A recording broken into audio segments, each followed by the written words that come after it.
पन्ना की बातों को भोला प्राचीन मर्यादा अनुसार आंखें बंद करके मान लेता था। रघु की शिकायतों की जरा परवाह न करता। नतीजा यह हुआ कि रघु ने शिकायतें करना ही छोड़ दिया। किसके सामने रोए? बाप ही नहीं, सारा गांव उसका दुश्मन था।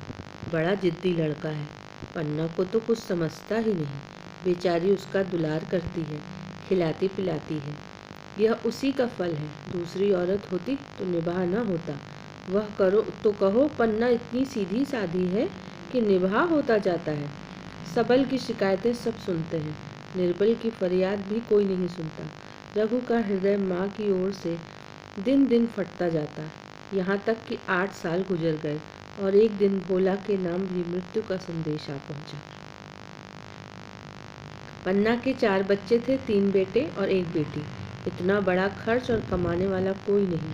रघु अब कोई बात पूछने लगा। वह मानी हुई बात है, अपनी स्त्री लाएगा, अलग रहेगा। स्त्री आकर और भी आग लगाएगी। पन्ना को चारों ओर अंधेरा ही अंधेरा दिखाई देता था। पर कुछ भी हो, वह रघु की आश्रय नहीं बनकर रहेगी। जिस घर में उसने राज किया है, उसमें अब नौकरानी न बनेगी। जिस लड़के को अपना गुलाम समझा, उसका मुंह न ताकेगी। वह सुंदर थी, अवस्था अभी कुछ ऐसी ज़्यादा न थी। जवानी अपनी पूरी बहार पर थी। क्या वह कोई दूसरा घर नहीं कर सकती? यही न होगा, लोग हंसेंगे। बला से उसकी बिरादरी में क्या ऐसा होता नहीं? ब्राह्मण ठाकुर थोड़ी ही थी कि नाक कट जाएगी। यह तो उन्हीं ऊंची जातों में होता है कि घर में चाहे कुछ करो, बाहर पर्दा ढका रहे। वह तो संसार को दिखाकर दूसरा घर कर सकती है, फिर वह रघु की दबेल बनकर क्यों रहे?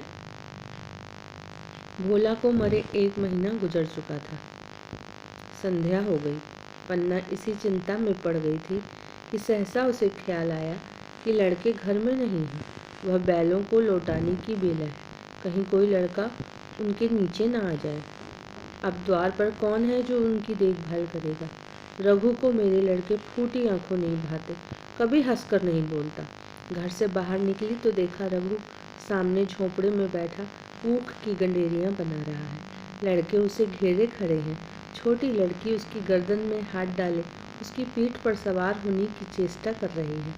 पन्ना को अपनी आंखों पर विश्वास न आया। आज तो यह नई बात है।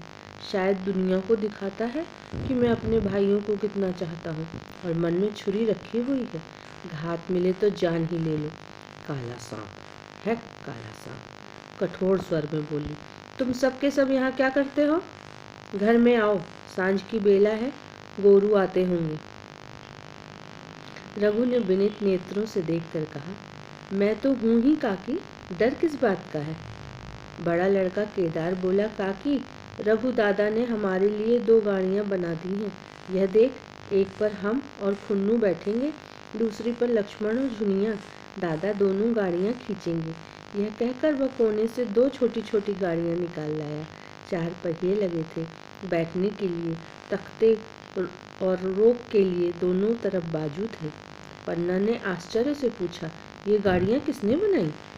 केदार ने चिढ़कर कहा, रघु दादा ने बनाएंगे, और किसने?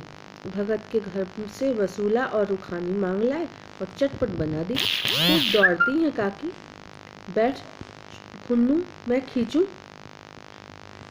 खुन्नू गाड़ी में बैठ गया। केदार खींचने लगा। चढ़ चढ़ शोर हुआ, मानो गाड़ी भी इस खेल में लड़कों के साथ शरीक है। लक्ष्मण ने दूसरी गाड़ी में बैठकर कहा, दादा खींचो। रघु ने झुनिया को भी गाड़ी में बिठा दिया और गाड़ी खींचता हुआ दौड़ा।